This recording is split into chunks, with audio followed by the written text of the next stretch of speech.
Good morning. This is Dawn Shireen, and this is The Delusion is Vast.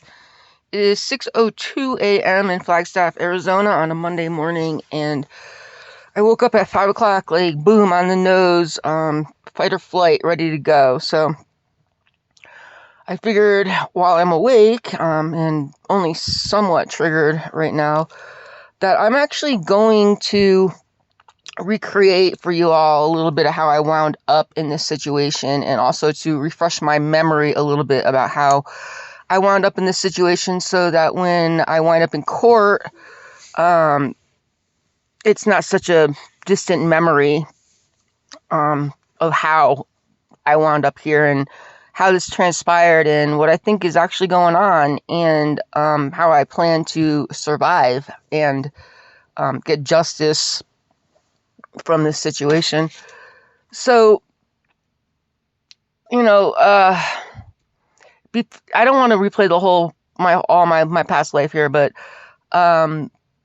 this journey with the past podcasts, and this isn't actually part of my. Okay, I was gonna say this isn't part of my journey. Of course, it's part of my journey. I wound up here in this residence because I was harassed, stalked, and burned out of my house in Lakeside by gang stalkers and people who didn't want me to talk about the child trafficking that was going on in Lakeside in the trailer park Running Bear that I lived in.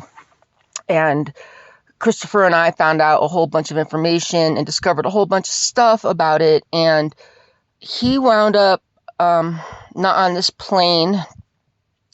And I wound up, well, they tried their best to get me committed. I wound up hospitalized for a little while, but because everything I was saying was the truth, and if somebody in psychosis cannot continually tell the truth because they're not in reality, I was released, and I was released to Flagstaff from Lakeside to try to distance me from the people who, were gunning for my life. So I wound up at the cult Hope Cottage, which is a religious homeless shelter, which is basically a place where they traffic women, launder money, and God only knows what happens to some of the kids in there. You can just use your wildest imagination. So for me, it was just kind of funny. It was just a continuation from Lakeside to Flagstaff, just to see that the predatory child trafficking and what goes on with that happens here, and was happening under the front of a religious organization. Well, not a religious, well, kind of a religious organization, fronted by many, many churches, and fronted by people who, I can promise you, their main goal was not to get you closer to God, but their main goal was to get them a little bit closer to the Benjamins. So I did my time there in their discipleship cult program. I learning to love God a whole lot, and learning a whole lot about the Bible, and a whole lot about hypocrisy and conspiracy and lying for money. So I ran my time out there, and they never really wanted me to go, because they didn't want me to go, but they didn't want me to stay. Kind of like here, right? They didn't really want me to be here, but they kind of really need me here because there's a chunk of change that comes out of this to this predatory landlord, and this shit's whatever. So anyway, so I was there, and it was a true cult, all the manipulation, the whole thing, trying to take my mind, trying to still take my identity away from me. I'm not going to lie, it worked for briefly, because, when I first got there, I had nothing. I mean, legitimately, when you talk about leaving someplace with the shirt on your back, that's basically what I did. I left Lakeside with the shirt on my back and arrived in Flagstaff at the cult. And I spent 18 months in the cult. I was housing, and it was horrible, actually. I was scapegoated, and, just kind of like here, the victim, not a victim, the target. And I ultimately know that the bottom line is that people want to kill me for my Social Security, which is ridiculous because I don't make that much. But this is part of the end game. And Hope Cottage, they really wanted to do their best to portray me as an insane person so that they could get me Baker. Not, I'm not in California. Wow, Baker acted. Somebody's getting Baker acted today in Hollywood. Wow. They want to get me 5150 or whatever. What is it? Title 36 or whatever it is. So, but because I had that, kind of happen to me in Lakeside, and I wasn't in that perpetual state of fear, which is what they're trying to do to me here, is put me in a perpetual state of fear. So I act outside of my who I normally am. And that's not going to work, because the minute they start breaking windows or doors or walls in order to get in here to actually harm me, they don't know what they're coming against. They're outside doing whatever the fuck they want to. Yeah, it's illegal, and yeah, it's immature, to say the least, for an 80-year-old man to be paying for somebody to try to torment me and gang stalk me. But so be it. Is it uncomfortable? Fuck yeah, it's uncomfortable knowing people are outside digging under your house trying to do whatever they're doing to torment you. If there's any damage to the house and this guy tries to lay it on me when all this stuff comes down in court, it's going to be really hard for him to prove I've done anything when I can't go outside. Okay? So, and I've not done anything. I've only done improvements. When we had a tree fall, I had a tree fall on my trailer last year, and this guy never came here one time to check anything, never came once. I revaulted the ceiling, and don't use the actual heat source also, because something happened when the tree hit it, but also because the stalker's been putting stuff in it. And I'm not eager to be burned out of another house. So, and plus it's still warm enough, but, so how did we get there? Well, that was a weird little tangent. So I moved here with the help of Catholic Charities because I am a female veteran. I served in the Air Force, in the United States Air Force, and they have a program, and because this guy, and I'm going to put this in air quotes now, is a veteran, because I'm really starting to doubt it. So I moved here out of the cult, right? He presented himself well at the time, even though I still had, there's something about this whole thing here that just from the get-go has been like, the way he bares his teeth is like demonic. And I should have, anyway, hindsight's 2020, right? And I see it now, and I know, and I'm still alive, and I'm still able to preserve my life. So, but he warned me about this guy. He warned me about this stalker dude when I moved in here, and was like, well, there might just be one problem. And he pointed over to that guy over there. So I know for sure now that he talks shit about anybody to anybody, right? He's one of these shit talker people. So because now, like, he acts like this guy's his best friend, like they're fucking bromance buddies right now. But and then I know he talks shit to the cops, because I do, because I have the reports, and I have the reports. He talked shit about the cops, and that's why when I mentioned to the cop that I was in the military, he gave me that dirty, dirty look, because he was trying to tell the cops I was probably some kind of drug-ass fucking prostitute, which I'm not. And considering they've already been filing false reports on me, the cops have a pretty good idea who I am. So, and it doesn't bode well for them, the more false reports that they try to file on me. So it's just kind of ridiculous. But yeah, so I moved here, and he played it for a minute, but it wasn't within the first 2 days of moving in here, that's when the guy mentioned to me that if he got me pregnant, the landlord would kill him, quote unquote. So I wasn't even in here 2 days before they were already looking at me as a sexual target to rape, injure, otherwise assault, because there's no way, that's not a normal conversation, right? And then he also said something absolutely disgusting to me about female undergarments and about sweat, and about how he would like to break in here and steal my female undergarments. So, there's that. And, he probably has a key because he and the landlord are so tight that, he lets him probably come in and out here at will. So that's, and that's my presumption, allegedly. But, you got a fucking bosom buddy like that and you're a predator mate, then of course you're going to have a way to come in and fuck shit up.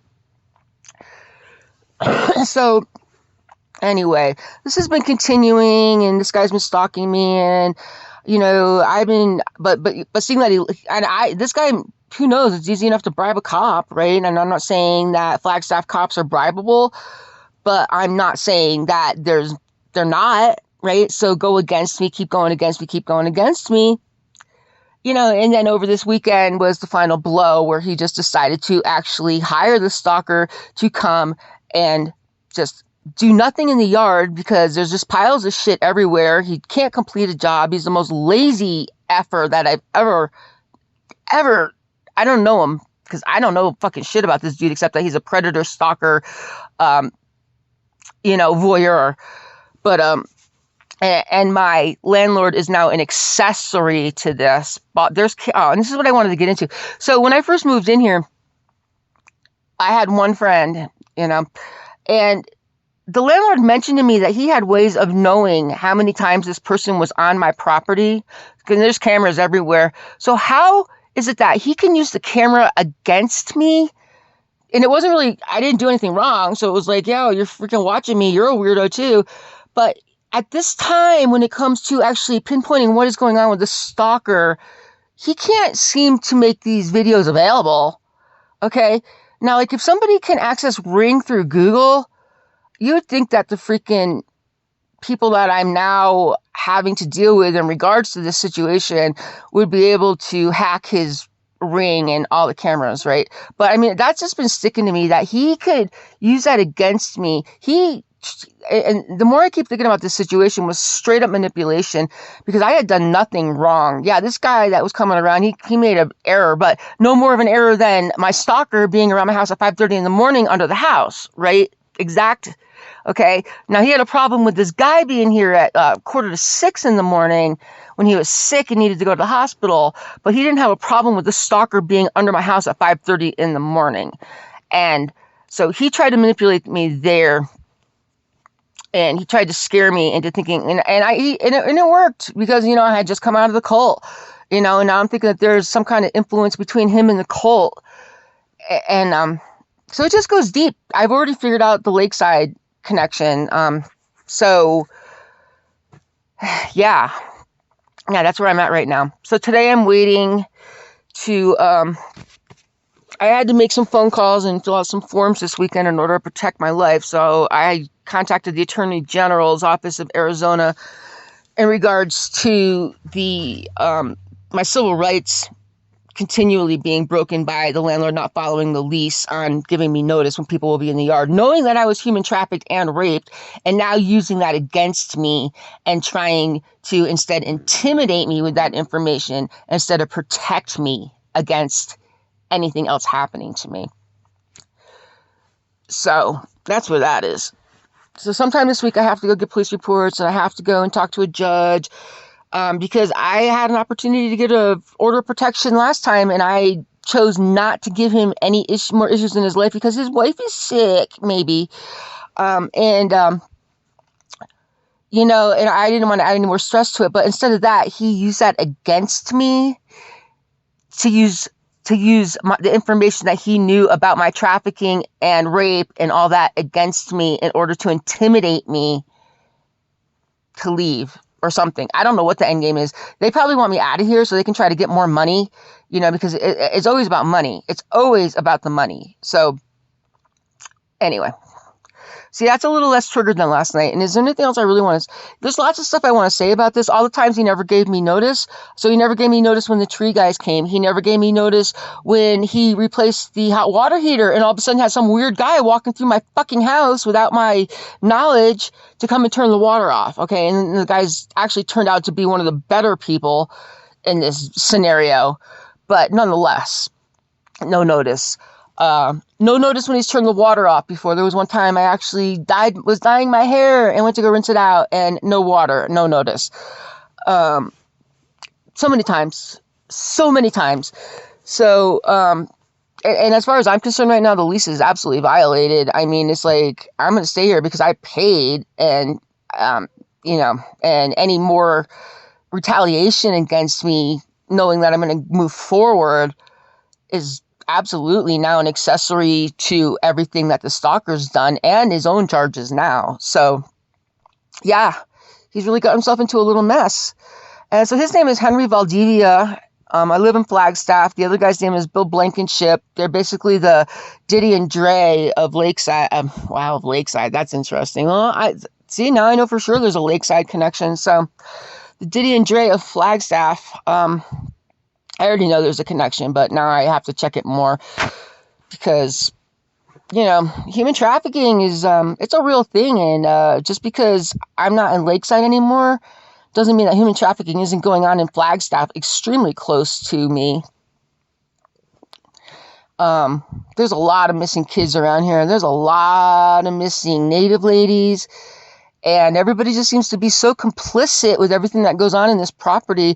So many cameras so that you can see who's coming on the property to check stuff out, but not one camera to protect me, right?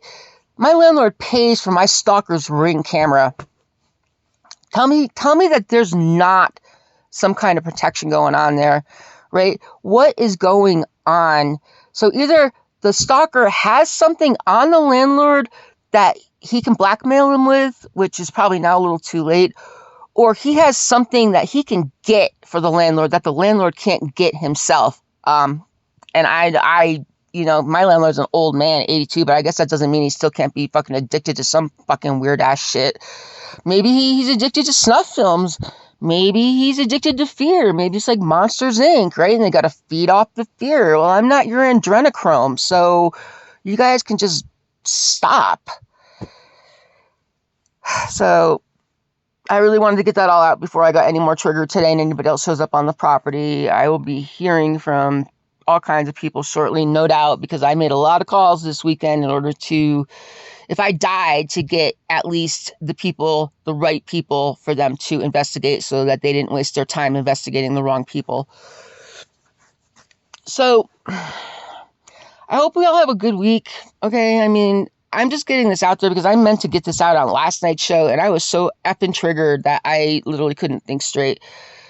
So I want to get this all out and get my facts straight. I know there's more to it. He's done way more shady stuff that I just kind of let pass because I wasn't being as overtly stalked at the time. But now that it's actually turned into a way of terrorizing me for I don't know what reason, he's not going to be getting his money anymore from the VA. I mean, that's a fucking done deal. So I don't understand what this little game is anymore because he failed.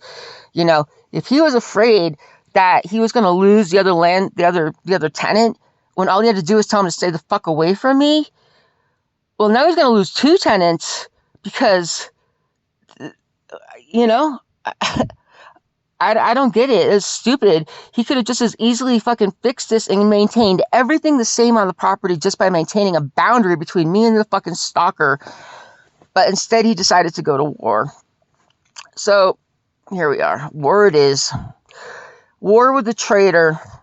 Treasonous ex-soldier. Because I don't believe this guy was ever actually in the military to go against a fellow military person like the way he has here. It's absolute treason. Anyway, that's another 18-minute rant, and now I've got all that out, so if anything happens to me, whoever's listening to this has the basis of how this started and what the game seems to have turned into. If anything happens to me, you got the names, you know where to go. My brother Ryan is the most likely person to contact, and he's findable. I'm just going to leave it at that. Ryan, if you're listening to this, you know what to do, buddy, okay?